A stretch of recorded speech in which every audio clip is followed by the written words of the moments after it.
Resulü sallallahu aleyhi ve sellemin təqlid edəsək, hər gün daha şərt olacaq. Hər gün daha çətin olacaq. Bugünkü xütbəmizin mövzusu yaşadığımız dönemdə Allah Azza və Cəllənin doğru istifadə edənlər üçün neymət, düzgün istifadə etməyənlər üçün isə onun əleyhinə olacaq bir məsələ barəsində danışmaq istəyirik ki, bu da yaşadığımız dönemdə, yaşadığımız çağda internet, ağıllı telefonlar, kompüter, televizor və s. kimi nimətləri istifadə edərkən həddi aşmamaq və mənəviyyatı qorumaq olmaq. Bu məsələdə artıq insanlar Allah Resulü sallallahu aleyhi və səlləmin təbil edəsək, utanmadıqdan sonra nə istəyirlər etmiyor. Bakın qardaşlar, sosial medyaya baxırıq, bugün artıq bir insana yaxınlaşıb, öz həyat yoldaşının şəklini mənə göstər desək, bizə ağır bir cavab verir. Amma sosial şəbəkələrdə öz qızını və bütün yaxınlarını paylaşır. Həqiqətən də bunun adı iffətsizlikdir. Bu bir müsəlmana, bir Azərbaycan kimliyini daşıyana yaraşmaz. Ona görə ki, Allah Azza və Cəllə bizlərə iffəti qorumağı, iffətli olmağı, düzgün yaşamağı bizdən istəyir. Oxuduğum ayət-i cəlilədə uca Rəbbimiz özünüzü və əhlinizi cəhənnəm ateşindən qoruyun diyor. Özünüzü və əhlinizi qoruyun diyor Allah. Belə olan halda insanlar həyatlarının hər sahəsini paylaşar olur. Hara gedirlər, nə yeyirlər, nə içirlər, nə geyinirlər. Bu örfü olaraq da bizə yaraşmaz. Bakın, təsəvvür edin. Bugün sənin əlin çatdığı şeylərə bəlkə başqaları həsrətlə baxır. Sən Allah göstərməsin, ya özünü göstərirsən, riyakarlıq edirsən və yaxud da sən həqiqət olmayan bir şeylərin arxasında düşürsən. Əslində, sosial şəbəkələrdə göstərilən xoşbəxt ailə modeli kimi təqdim olunan şeylərin əslində arxasında saxtakarlıq dayanır. Onlar çöldəki xoşbəxt, evdəki bədbəxtlərdir.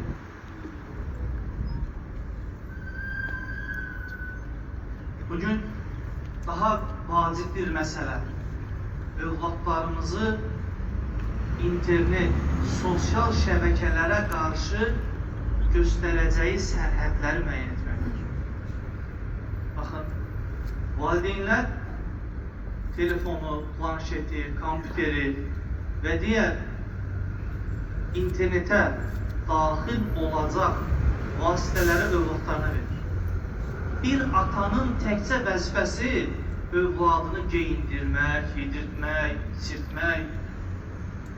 Təkcə bu deyil. Bəzi valideynlər özlərini sadəcə övladım yaxşı yeyilsin, yaxşı geyinsin, yaxşı içsin və yaxud da yaxşı yerlərdə oxusun, gözəl təhsil alsın. Bunlar əmənlə. Amma bununla yanaşı övladlarımıza nəzarət etmək.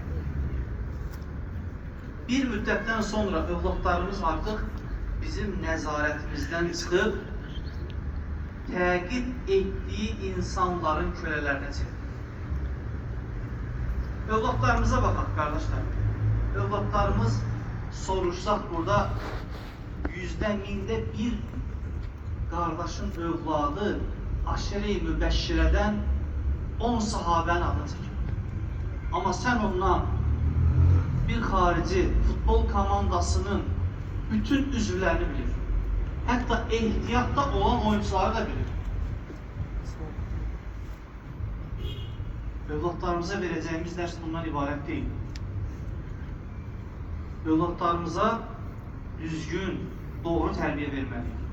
Onları nəzarətsiz buraxmamalıyıq. Bir ana əgər başından edib telefonu övladının əlinə verir ki, qoy sakit dursun, mənim də başım dinc olsun. Əgər belə deyirsə, o valideyn övladına zülm etmiş olur, onu həqiqətən də öldürmüş olur. Onun mənəviyyatını körlamış olur. Çünki bir nəslin əhyası pislərin yox edilməsi də deyil. Yəni bir cəmiyyətdə 100 nəfər, 300 nəfər, 500 nəfər pis insan varsa, onu öldürməklə o pislik bitməyəcək.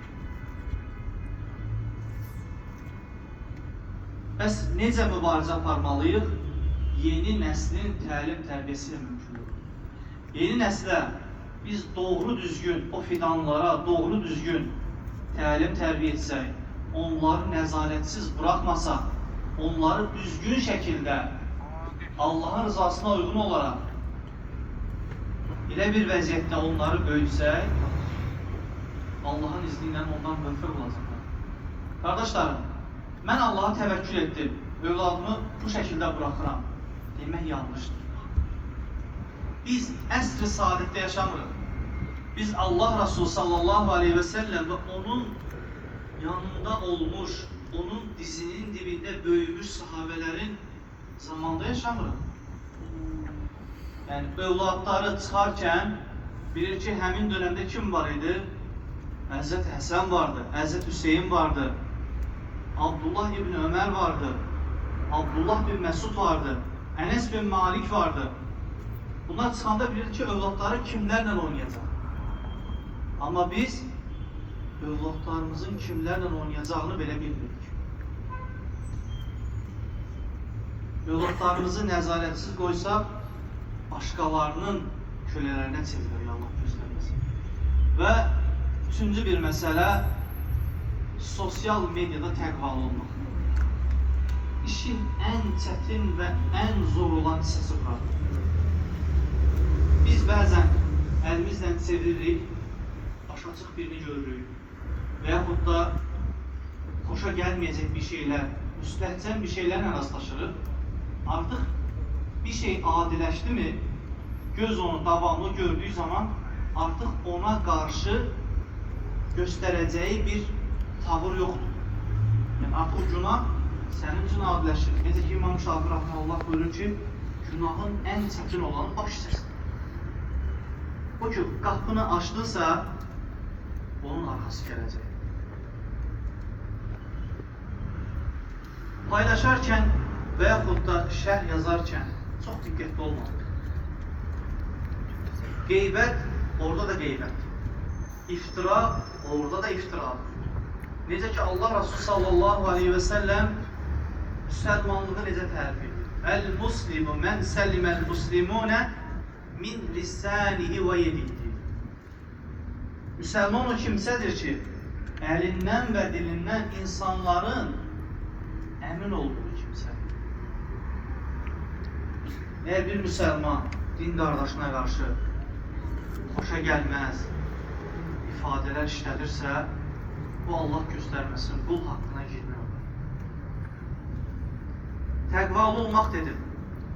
Çünki əlimizdə olan telefon, bəzən biz kənarda olarkən telefonla baş-başa qalır. Günahlarla baş-başa qalır. Və insanın həqiqi cövhəri o zaman ortaya çıxır. Çünki insanlar arasında insan özünə çəki düzən verə bilir.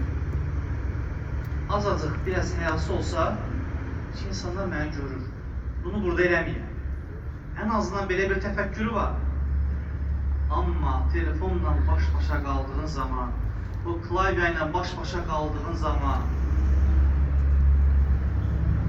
sənin həqiqi müsəlmanlığın və Allah qorxun ortaya çıxır. Bir gün möminlərin əmiri Ömər ibn Xattab radiyallahu anh diğer sahabe yoldaşı olan, Kur'an'ı yaxşı bilən sahabelerden Ubeyd bin Ka'b radiyallahu anh'tan soruşur ki, təqva nədir? Təqva nədir diye soruşur. Ubeyd bin Ka'b deyir ki, sen hiç tikanlı bir yoldan gittin mi? Yani bir təsəvvür et, tikanlı bir yol düşünək. Tikanlı yolda neyniyərsən deyir. Biz tikanlı yoldan geçsə neyniyərik? Şalvarımızı ayağını qatlayarıq ki, paltarımıza batmasın. Diqqət göstərərik. Öyle değil mi? Bak, senin o diqqət göstərməyin o tikanlara qarşı göstərdiyin o diqqət nədir? Təqvadır. Onun üçün də Allah Azze ve Celle bizləri və ümmət-i Muhammedin evladını qorusun. Son olarak İlyətül Əvliyada keçən bir hikmətli söz var. Onu sizə nəql etmək istəyirəm. Kim ahireti üçün əməl edərsə, Allah dünya işlərini ona kifayət edir. Kim Allahla arasını islah ederse, Allah onun insanlarla arasını islah eder. Kim gizlinde olan halını islah ederse, Allah onun aşkar halını islah eder. Unutmayaq ki, Allah'ın kuluna yardımı, kulunun ixlası eder. Ələ innə əhsənəl kələm və əbləğən nizam kələmullahil məlikil azizil alləm كما قال الله تبارك وتعالى في الكلام وإذا قرئ القرآن فاستمعوا له وأنصتوا لعلكم ترحمون